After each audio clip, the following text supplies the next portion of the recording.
Bismillahirrahmanirrahim. يا أيها الذين آمنوا ادخلوا في السلم كافة.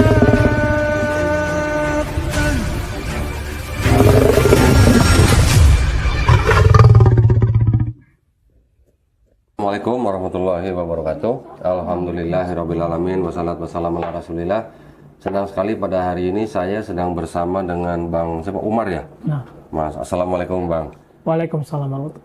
Bang Umar ini seorang mualaf ya berarti ya? Iya. Dulu bersyahadat tahun berapa? 31 Juli 2020. 2020. Berarti ini tahun ketiga ya? Bersyahadat dulu di mana?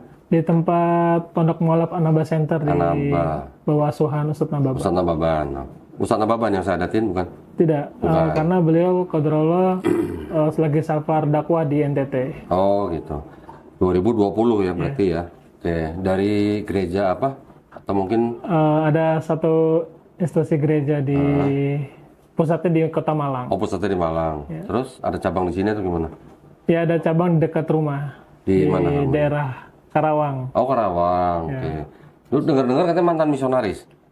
Ya, seperti itu. Misionaris tuh ngapain aja kerjanya? Ya, penginjilan, program kristenisasi. Kristenisasi. Jadi memang tujuan utamanya adalah kristenisasi. Ya. Daerahnya dulu wilayah kerjanya wilayah mana? Jawa Timur. Oh Jawa Timur malah. Oh gerejanya malah di daerah mana? Karawang. Wilayah kerjanya Jawa Timur. Ya. Jawa Timur nih karena Malang dekat pusatnya. Karena kebetulan juga kan sekolah teologi juga di sana. Oh sekolah teologi ya. Lulusan STT jadi tahun berapa? Lulus Juni 2014. Juni 2014. Oh ya udah cukup lama ya. STT apa tuh? Di Malang? Ya. Nama juga nggak mau sebut? Ya, ada. Oke, nggak apa-apa. Nanti hujan badai nanti.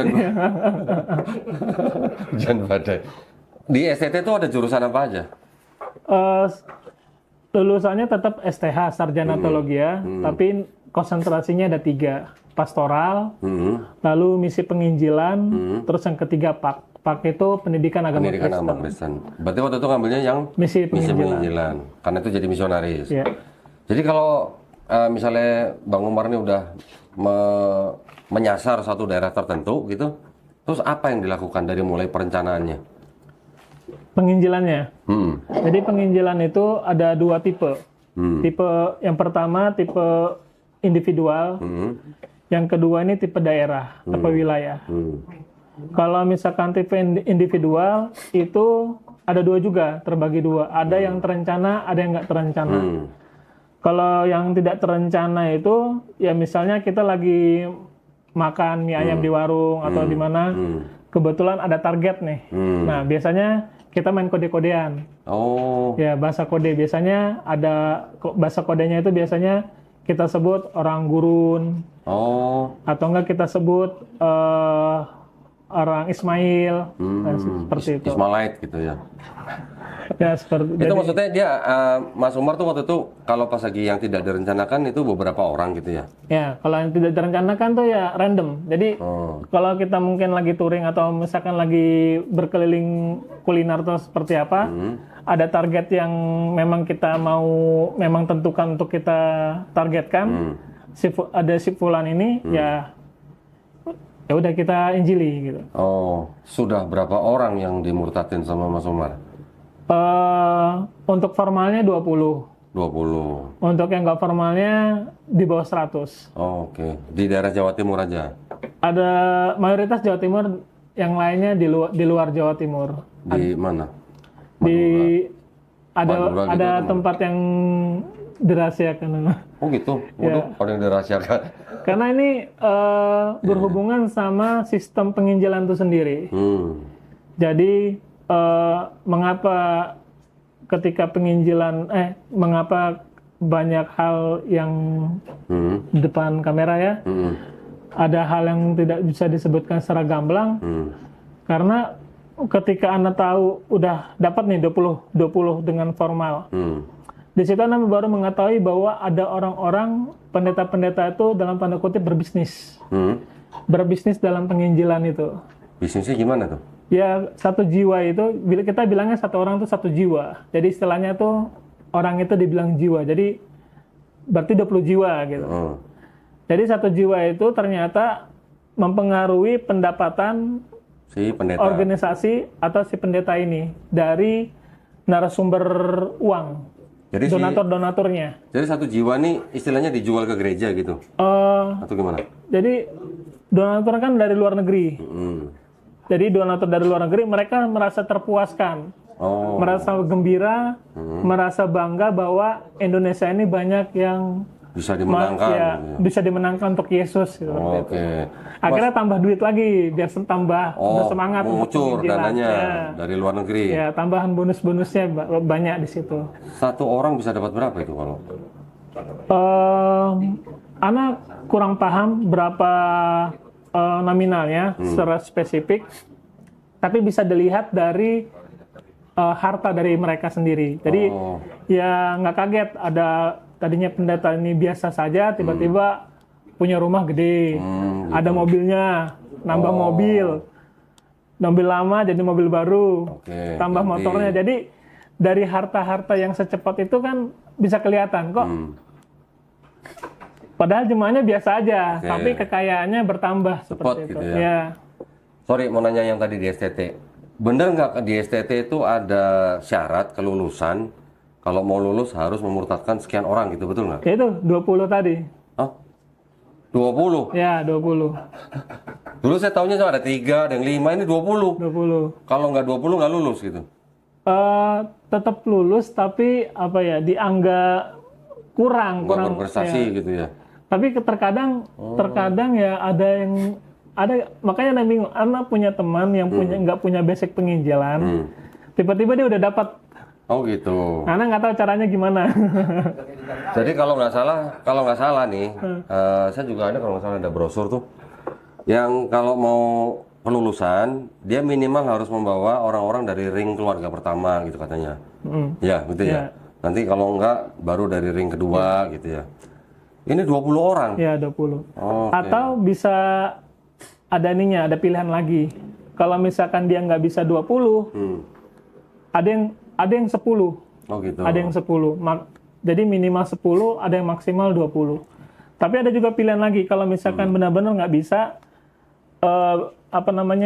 cari kader yang bisa masuk sekolah teologia. Jadi itu nilainya 2. Oh gitu. Nilainya 2. Jadi kita bisa bawa orang masuk STT itu juga ada nilainya. Ya, karena kader sebagai mahasiswa teologi nilainya 2 kalau misalkan kita dapat orang kan.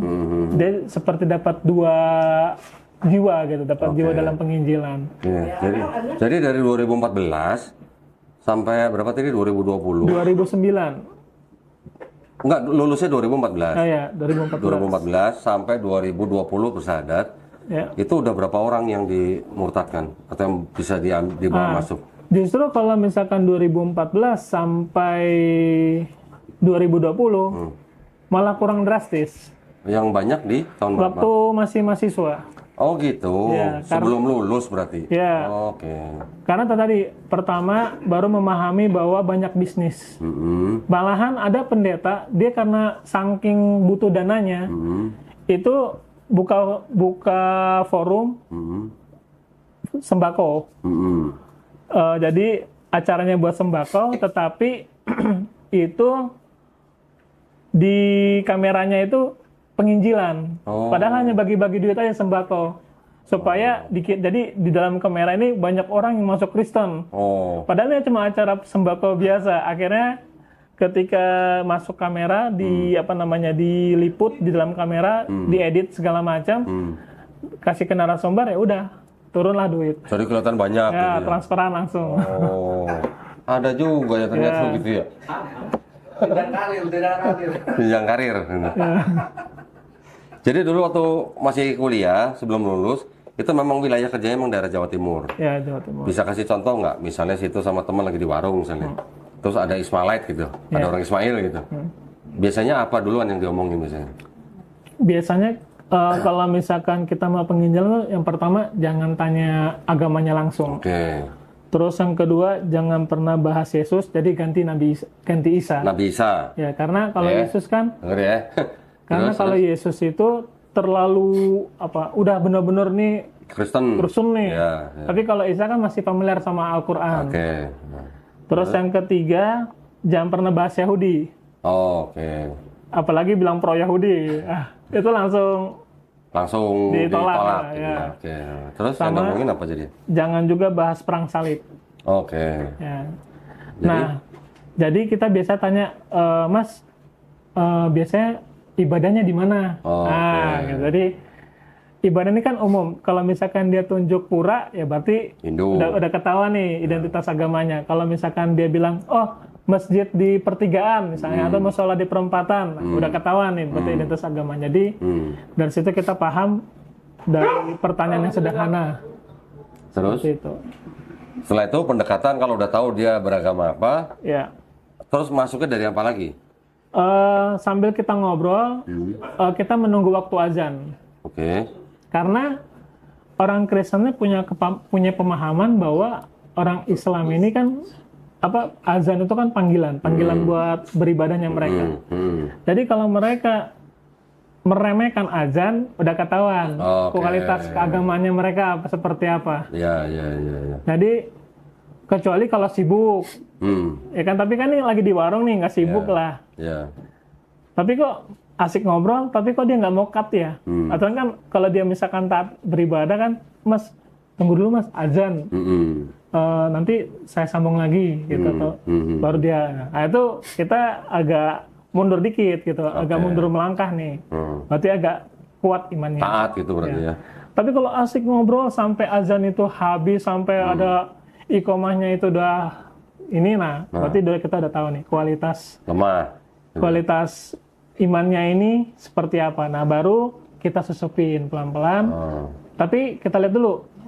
Kalau misalkan dia udah mulai menerima apa yang kita katakan, berarti kita langsung aja to the point penginjilan. Tapi kalau misalkan dia masih agak ragu-ragu, ya perkenalan dulu. Nanti setelah selesai, kadang kita minta nomor HP sama alamat rumah. Terus nanti berikutnya disamperin ke rumah? Ya, gitu? disamperin. Sampai ke rumah? Ya, samperin. Oke. Pernah pakai ini, Babel ini? Yang KSI? Bagi-bagi ke orang Islam, pernah nggak? Oh, nggak pernah. Oh, bukan ini kali ya? Ya, soalnya saya punya teman. Saya punya teman itu nggak tahu dari sekolah Alkitab mana, ketangkep sama Satpol PP. Di daerah? Karena ketahuan bawa Quran, bawa Alkitab, bawa Bible di alun-alun Kota Malang. Terus? Ya nggak tahu tuh. Terus akhirnya Ana diskusi dengan teman-teman. Jadi kalau penginjilan itu, ya kita jangan bawa Bible. Bible itu di otak. Jadi jangan bawa apa yang ada dalam tangan. Nggak usah bawa buletin, nggak usah bawa air air doa-doa itu segala macam. Bible nggak usah. Jadi kita paham punya metode, kita paham punya mangsa, target. Terus kita paham apa yang memang harus kita lakukan langkah demi langkah. Kalau misalkan dia menerima, ya udah. Kalau misalkan kita menolak, ya kita mundur. Nah, misalnya nih sudah sampai harus datang ke rumahnya. Iya. Terus biasanya Bang Omar ini kalau ngomong sama target itu yang diomongin dari apa dulu biasanya? Dari Nabi Adam. Oh, Nabi Adam. Jadi ada beberapa banyak metode, tapi salah satunya itu tentang Nabi Adam. Yang nanti Nabi Adam dan Adam dan Hawa ini jatuh dalam keadaan dosa. Di Kejadian pasal 3 itu kan nanti dikasih pakaian. Pakaian dari kulit binatang. Nah, pakaian dari kulit binatang itu berarti kan harus ada pertumpahan darah. Nah, ketika ada pertumpahan darah, di situ sebenarnya dosa telah diampuni. Sebenarnya itu adalah gambaran. Nah, itu gambaran Nabi Isa di berapa ratus kemudian tersalib, mati di atas kayu salib untuk darahnya tercurah seperti itu. Jadi seperti korban bakaran versi imamat lah. Ya. Mewakili gitu ya? Ya, mewakili. Atau menggantikan gitu ya? Yesus sebagai anak domba Allah gitu? Ya, seperti itu. Nah, orang yang nggak kritis kan ambil aja tuh. Terbodohi itu. Tapi kalau yang kritis, wah ini akhirnya terjadi diskusi, malah terjadi perdebatan. Pernah anak penginjilan masih junior lah, ikut sama kakak kelas, bilang kan tentang Yesus. Ada yang bilang gini, waduh, aku kok dengar itu pantatku jadi gatal gitu. Terus? Itu karena masih junior kan belum, udah naik hitam tuh, udah marah gitu. Terus? Jadi memang target nggak semua target itu langsung menerima. Ada yang menolak, ada yang bertahap. Rata-rata berhasilnya karena apa? Berhasilnya karena kita bisa meyakinkan. Kita bisa meyakinkan, dan memang yang kita incar tuh biasanya ada dua. Jadi orang yang punya semangat Islam tapi bodoh, atau orang yang punya semangat Islam tapi miskin. Oke. Karena kita juga pilih-pilih juga. Ada orang Islam kan beban nih, aib nih, beban. Ada orang dalam agama Islam kan ada yang suka bermaksiat lah, jadi bahan obrolan tetangga, jadi beban masyarakat. Kita juga pilih, wah di Islam aja jadi beban, ngapain kita penginjilan sama orang kayak gini gitu. Masuk Kristen nanti tambah beban lagi di Kristen, ya kan? Jadi kita juga pilih-pilih di dalam memang menargetkan individual tadi, sistem penginjilan individual tadi, supaya yang kita sorot ini adalah dia punya semangat dalam beragama, tapi karena bodoh, dan juga ada yang karena miskin. Jadi yang lebih ditargetkan oleh Bang Umar pada waktu itu tuh yang bodoh atau yang miskin? Dua-duanya. Oh, dua-duanya? Iya, dua-duanya. Oh, ada iming-iming ya? Ada iming-iming? Bantuan? Kalau anak, enggak. Enggak? Bukan iming-iming Indomie ya. Bukan? Bukan, tapi... Apa? Supermie? Sama aja. Lebih murah. lebih murah. lebih jatuh. Lebih apa dong? Selain itu apa? Biasanya kita ada beberapa yang bisa di follow up, pekerjaan. Oh, pekerjaan. Karena ada kasus di salah satu di Sidoarjo lah. Itu dia tertarik sama Kristen. Tapi karena dia pekerjaannya terbatas, dan juga dia masih dibantu sama mertuanya, jadi dia agak sulit untuk masuk. Nah, di situ kita mulai mikir nih, berarti kita ini jangan cuma penginjilan, tapi bagaimana bisa menjawab kebutuhan mereka ketika mereka udah jadi Kristen. Nah, disitulah Ana dan beberapa teman juga berusaha cari link gitu, cari link buat menjawab persoalan seperti ini di lapangan. Jadi tadi yang misalnya ada 20 orang nih udah dapat nih, udah masuk Kristen nih, itu semuanya diserahkan ke gereja? Ada yang diserahkan ke gereja, ada yang kita bina, ada juga yang dilepas. Binanya di mana? Ada tempatnya gitu? Enggak, Bina? di pertemuan aja. Oh. Misalkan kan kita kan weekend. Jadi Senin sampai Jumat siang itu kan kita ngampus. Jadi ada Jumat sampai Ahad sampai Minggu kita pelayanan weekend. Nah, di situ kita titik temu. Oh, kayak diundang. Ya, jadi namanya value atau revalue, ada istilahnya. Jadi bagaimana kita bisa membuat orang ini tambah yakin, bahwa Kristen ini adalah agama yang benar. Jadi yang namanya penginjilan atau kristenisasi itu memang beneran ada ya, Mas ya? Ada.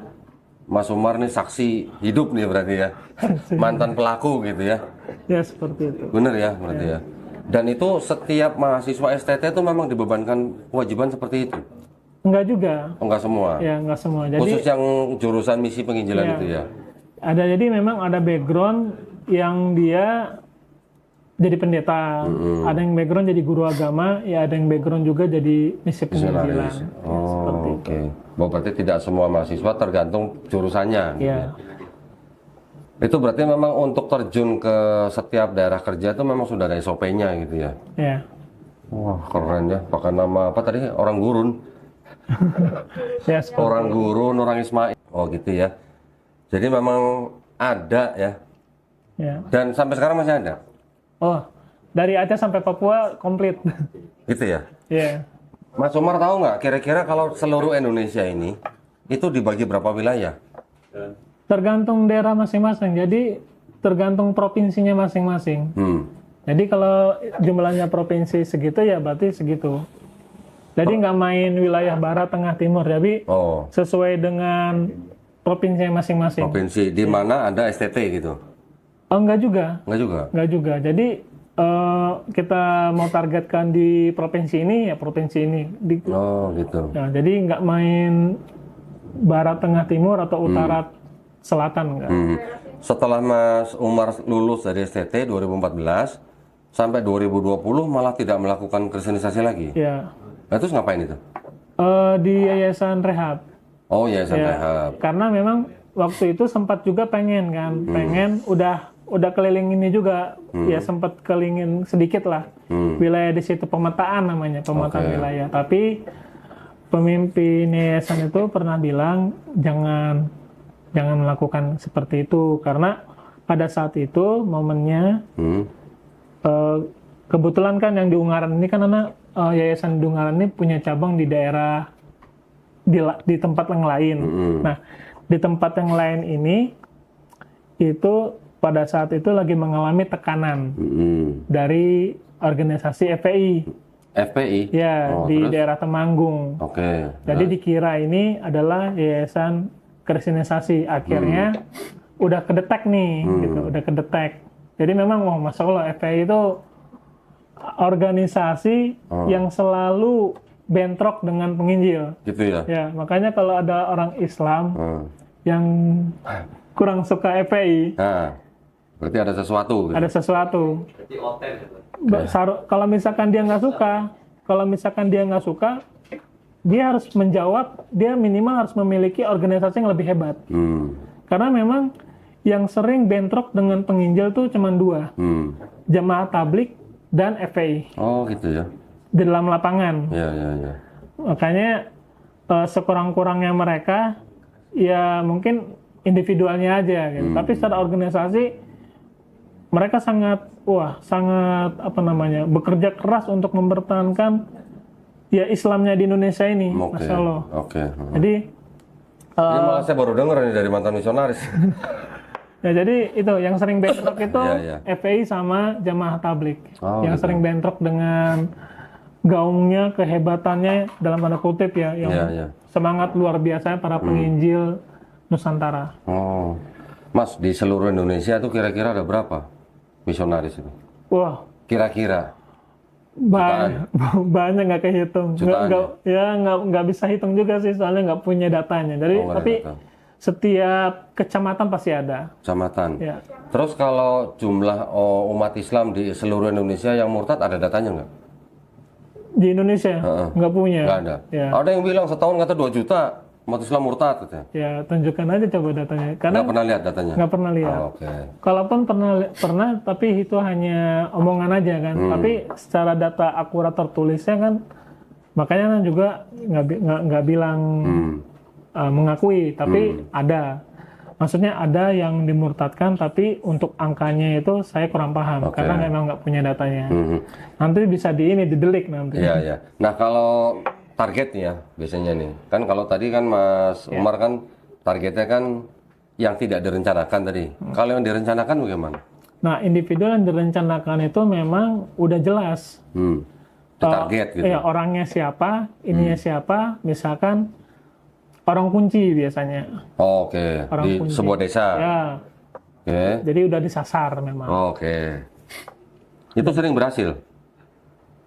Cukup sering karena itu nanti larinya ke wilayah nanti, penginjilan wilayah. Karena kalau penginjilan wilayah itu kan uangnya lebih tebal, maksudnya kekuatan uangnya lebih banyak.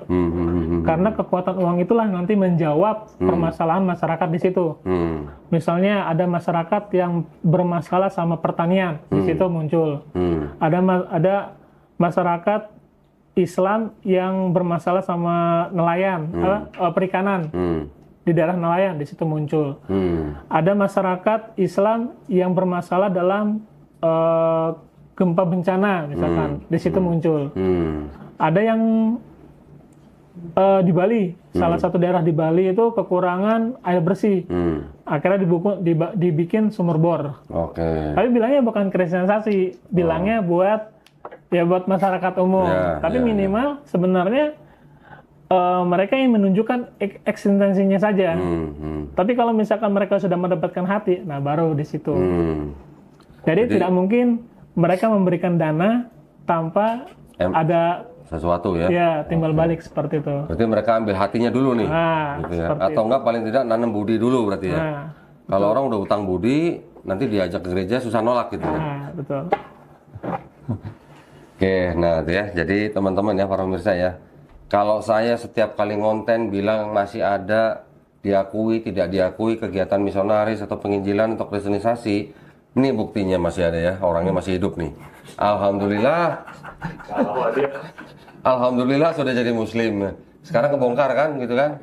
Nah, ini bukan berarti kita mau cari musuh ya, bukan. Ya, bukan. Tetapi kegiatan-kegiatan yang seperti Bang Umar lakukan itu kan sebenarnya kan melanggar aturan yang sudah ada dari pemerintah kan sebenarnya kan. Ada yang saya tahu tuh surat keputusan bersama dua menteri, Menteri Dalam Negeri dan Menteri Agama nomor 1 tahun 79 di bab 4 itu dijelaskan. Nah itu tadi salah satunya di Bang Umar kerjakan itu. Nggak boleh door to door, nggak boleh memberikan pamflet, brosur dan segala macam bantuan pangan gitu. Itu yang dulu Bang Umar lakukan berarti kan? Iya. Nggak ada yang laporin gitu? Nggak ada. Nggak ada. Karena masyarakatnya juga nggak tahu ya mungkin ya. Dan juga ya udah berhutang budi. Udah berhutang budi. Udah hatinya kan udah kepegang. Kalau hatinya udah kepegang kan mau gimana? Apalagi masyarakat Indonesia ya. Istilahnya ibarat kata, masyarakat Indonesia kan masya Allah ya. Lia Eden aja ada pengikutnya seperti itu. Iya. Sekelas Lia Eden aja ada pengikutnya gitu. Apalagi orang Nasrani yang melakukan penginjilan pasti ada, pasti ada pengikutnya. Itu pasti ada. Pasti ada ya. Pernah nggak Mas Umar pada waktu penginjilan itu membacakan ayat-ayat Quran dan memelintir-melintir artinya? Iya. Pernah.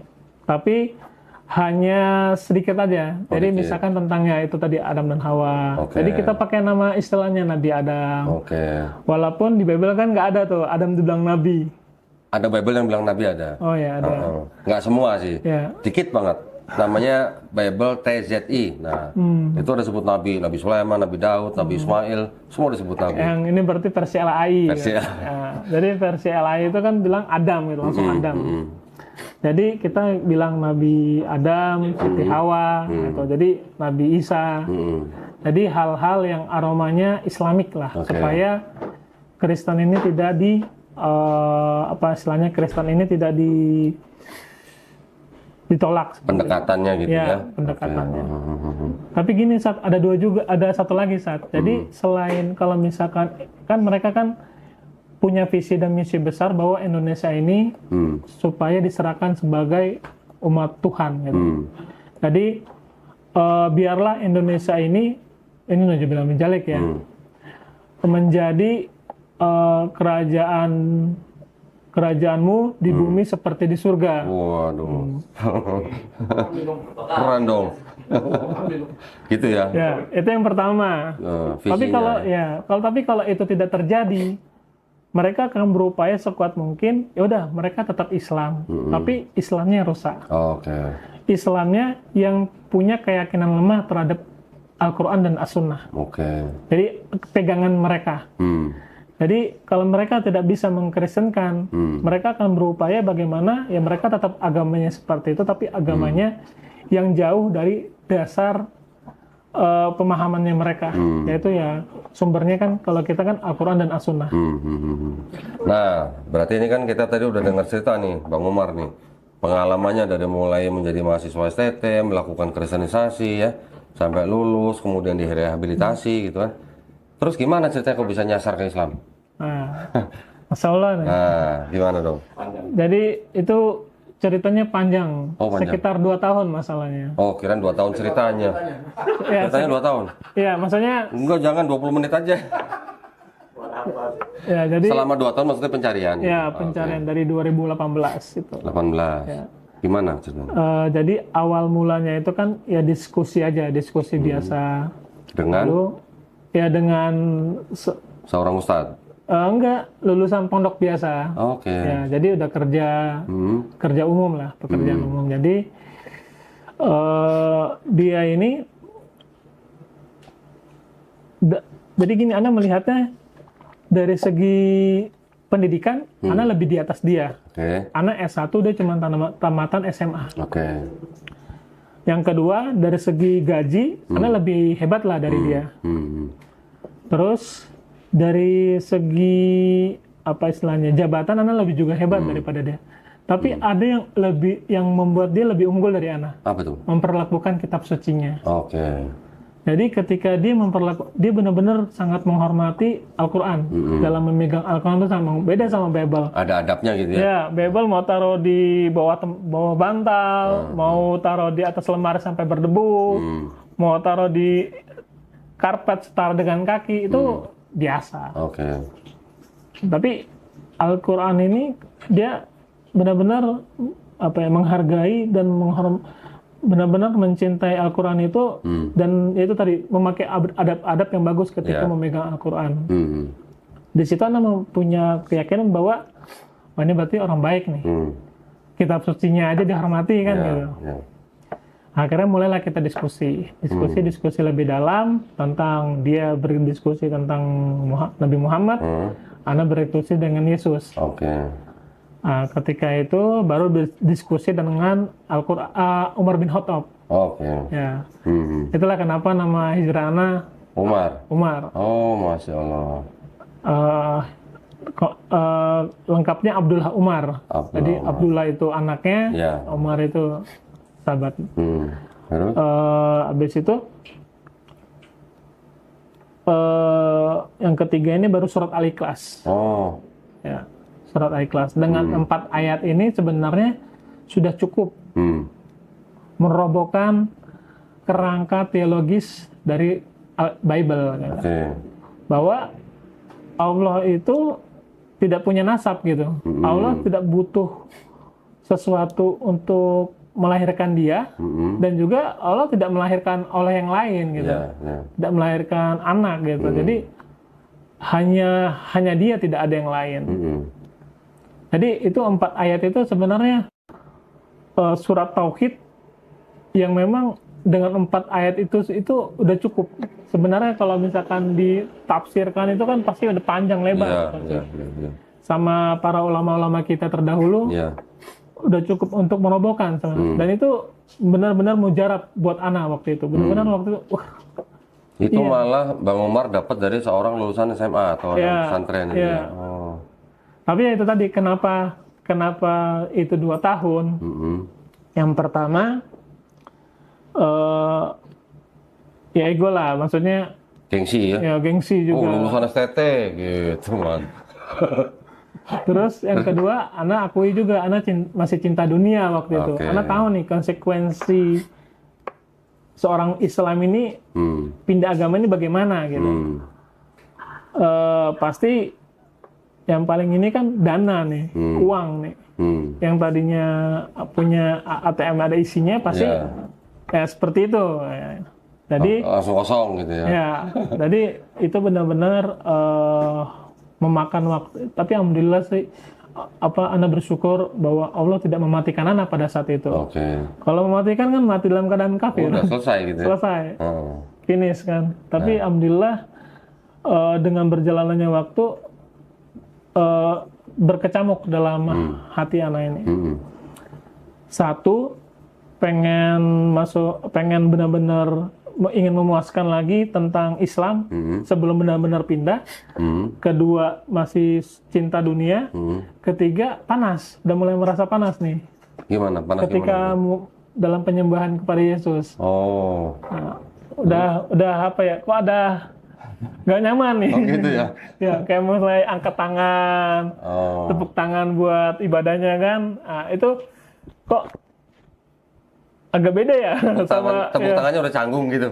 Bukan, dia tetap bisa tepuk tangan, tapi hati itu kayak ada apa ya? Ada penolakan gitu. Jadi kayak lu nyembah, tapi kok ada something gitu, ada Hatinya nggak di situ. ya hatinya nggak di situ lagi gitu. Jadi ya di situ. Diketawain tuh orang mantan Katolik tuh. Itu berapa tahun? 2 tahun? Ya 2 tahun itu. Selama 2 tahun. Terus sampai akhirnya nyerah gimana? Itu masih belum lagi. Jadi belum lagi. Jadi Ana kan mengundurkan diri akhirnya kan Dari dari yayasan. pekerjaan Desember 2019. Nah, Ana juga bersyukur di situ Allah itu menutup Ana dalam mengetahui akibat COVID. Oh, Jadi kan Ana kira COVID itu seperti SARS atau flu burung, efek-efeknya seperti itu. Jadi Ana benar-benar nggak pengetahuan Ana sedikit tentang dampak COVID sampai lockdown sepanjang itu ya dalam sejarah.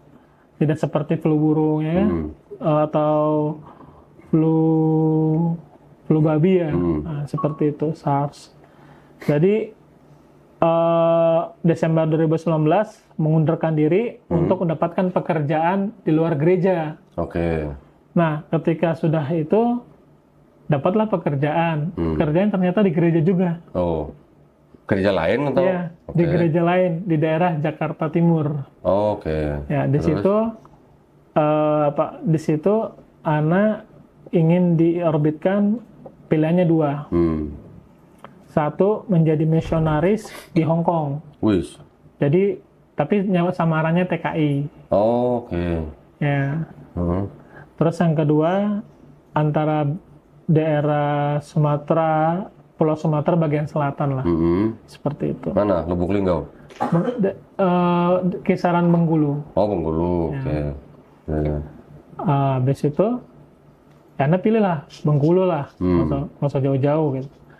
Terus sambil mikir juga, mungkin takdir Anda memang orang Kristen kali ya. Oke. Pengen cari kerjaan, ya kerjanya di circle itu lagi gitu. Oke, ya. Akhirnya, ya udahlah. Semangat lagi nih penginjilan nih, semangat lagi. Cari orang lagi. Cari orang lagi. Di Bengkulu. Di daerah Kampung Melayu. Oh, kamu balik sini Jakarta Timur. Mulai nih, tapi nggak dapat. Oh. Satu pun nggak dapat. Cuma dapat beberapa orang perkenalan aja, tapi pas penginjilannya nggak dapat. Closingnya nggak dapat. Ya, closingnya nggak dapat. Hingga akhirnya kok, ini ceritanya agak ini ya. Gimana?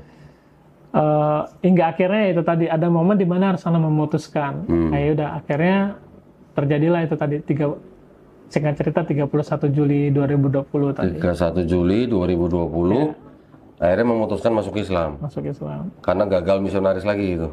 Atau gimana? Bukan, karena itu tadi kembali kayak merasa panas gitu. Oh, gitu. Panas, kayak misalkan mendengar penyembahan kepada Yesus gitu kok. Sambil mikir kok manusia nyembah manusia gitu. Oh. Nah, itu udah mulai. Itu gara-gara alih kelas tuh ya? Ya. Kok udah mulai kayak gini gitu. Iya benar. Ya, jadi kebayang-bayang terus gitu ya? Ya, kebayang terus. Akhirnya ya udah. Sebenarnya nyampe di Anaba kan tanggal 30 Juli. Tapi karena qadarullah di situ malam, akhirnya diundur ke subuh. Oh, oke. Pas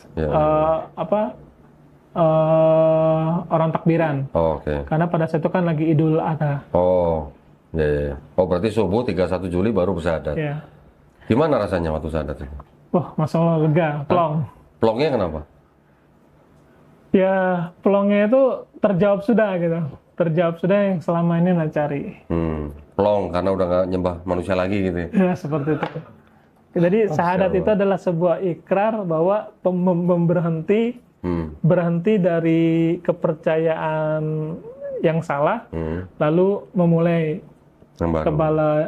kepercayaan yang baru, yang benar, kembali ke fitrah. Betul sekali. Kembali ke fitrah sebagai seorang manusia ya, sebagai seorang muslim ya.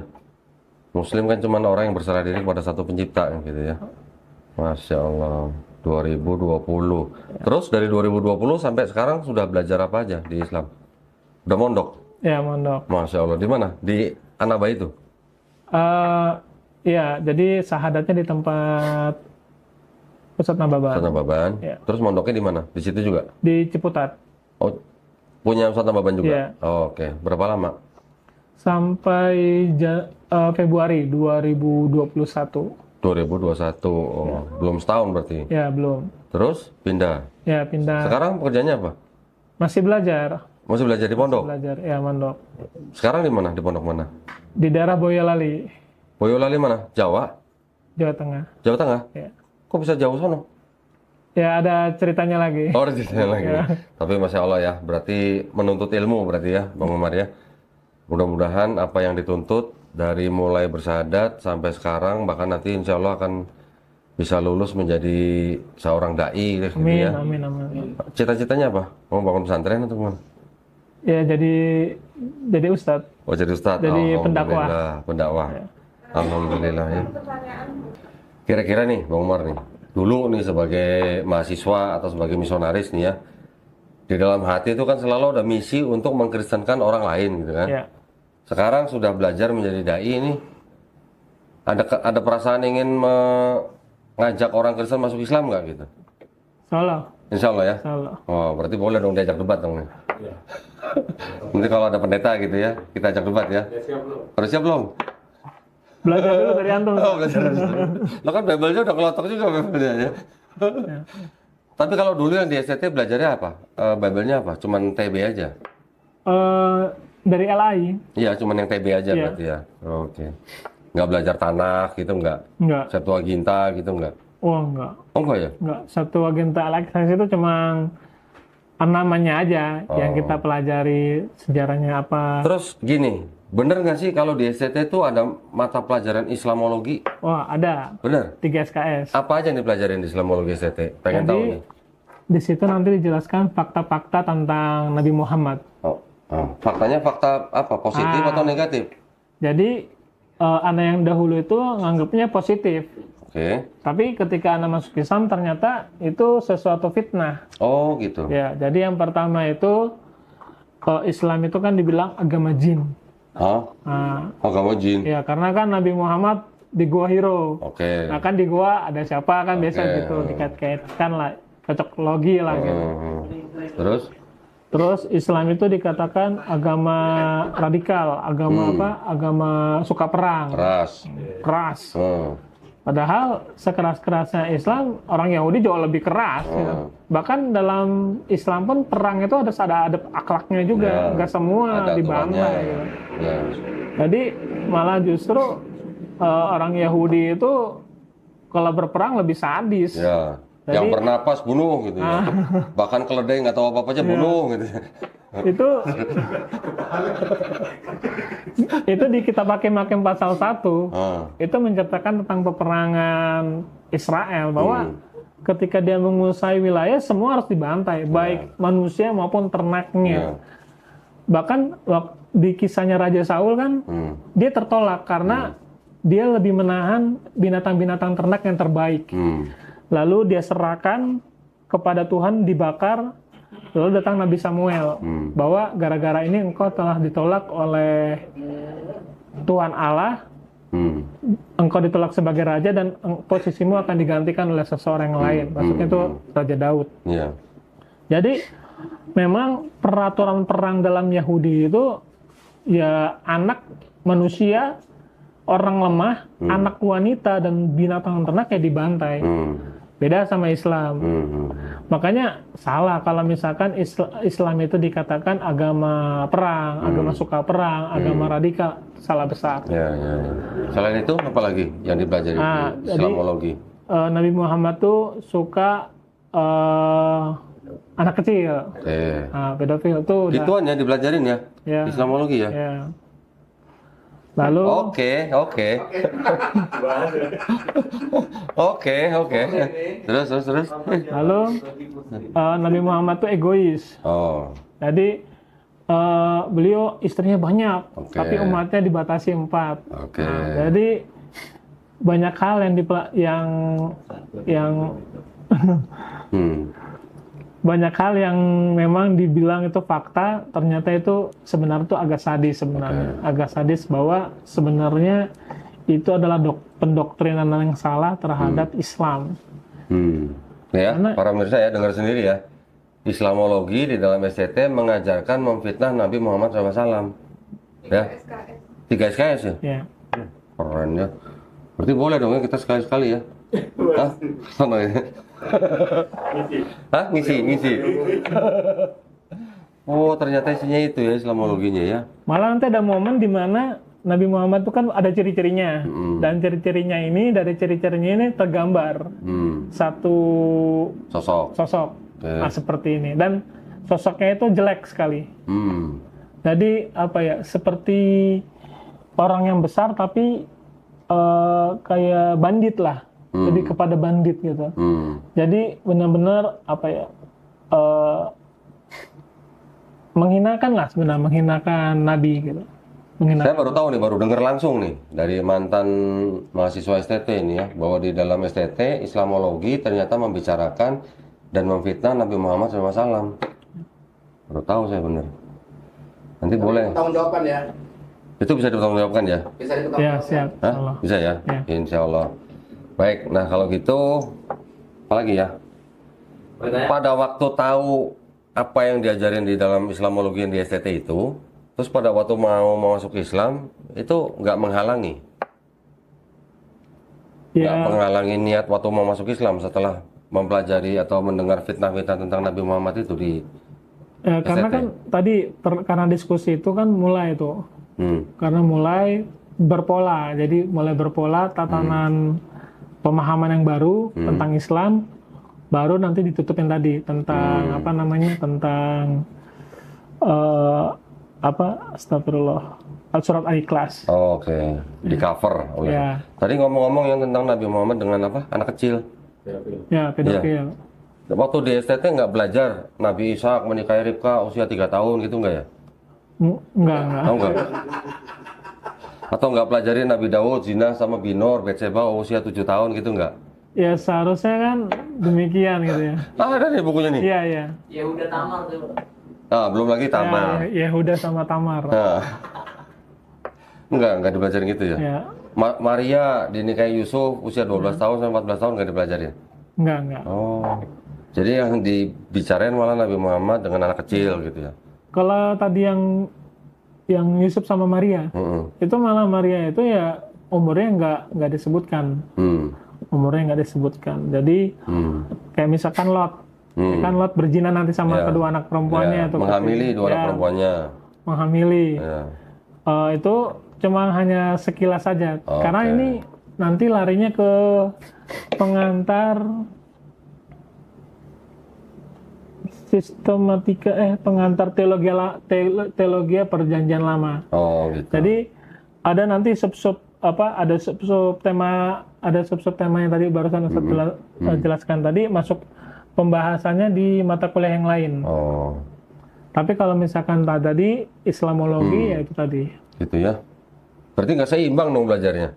Islamologi belajar memfitnah Nabi, giliran di kitabnya sendiri nggak belajar Ishak menikahi Ribka usia 3 tahun gitu nggak dipelajarin. Ya pola Oh. habis itu. Kuat. Baik, nah cukup tercengang juga ya kita dengar cerita dari Bang Umar ini ya. Ternyata memang di dalam STT isinya seperti itu ya. Bahkan kegiatannya juga tadi sudah jelas-jelas ingin memurtadkan orang Islam untuk masuk ke dalam agama Kristen dengan misi-misi tertentu ya. Tadi kita dengar sendiri ceritanya. Nah, ini adalah sebuah wawasan baru buat kita. Jadi seperti yang sering saya katakan, diakui tidak diakui kegiatan misionaris memang masih ada dan sedang terjadi di Indonesia. Betul ya? Di Malang Selatan juga ada kan? Malang Selatan banyak kan begitu? Kurang paham kalau di Malang Kurang tahu. Selatan. Saya dulu pernah ada informasi dari sana, dibangun gereja besar. Tiap minggu orang kampung yang datang ke gereja, keluar gereja satu kepala 100.000. Satu kepala.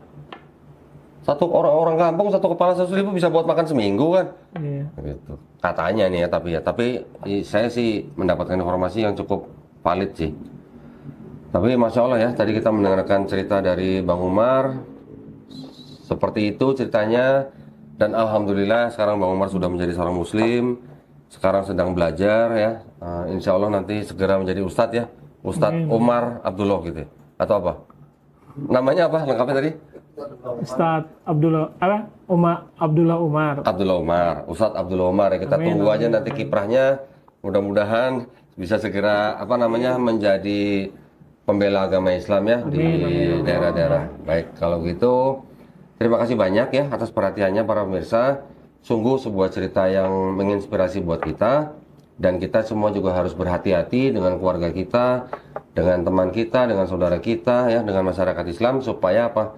Supaya akidah kita tetap terbentengi dari upaya-upaya pemurtadan. Begitu ya, yang dari kami. Mohon izin, wabillahi taufiq wal hidayah. Wassalamualaikum warahmatullahi wabarakatuh. Terima kasih banyak, Bung Umar ya. Masya Allah.